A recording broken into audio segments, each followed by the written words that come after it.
ॿई कसूरवार आहिनि। ॻाल्हि इहा आहे त मर्कज़ टैक्स कलेक्शन त मर्कज़ जी आहे न पाकिस्तान में, सूबनि वटि त न आहे न।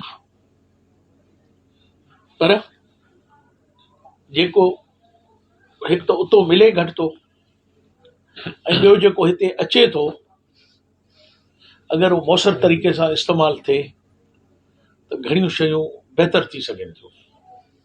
जीअं मंसूर लेक वेठा आहियूं असां, किनारे ते वेठा आहियूं तव्हां सां हींअर, इहो हिकिड़ो हिन सब डिवीज़न जो हिकिड़ो वॾो, हिकु सब डिवीज़न न, मुंहिंजे ख़्याल हुन सब डिवीज़न जो बि ॿिनि टिनि सब डिवीज़न जो सॼी एग्रीकल्चर इन्ही जे मथां आहे।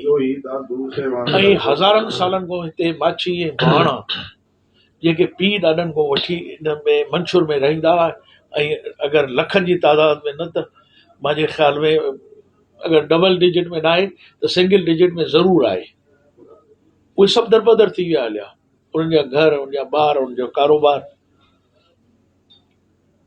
ऐं उनजी ज़िंदगी सभु मुतासिर थी विया।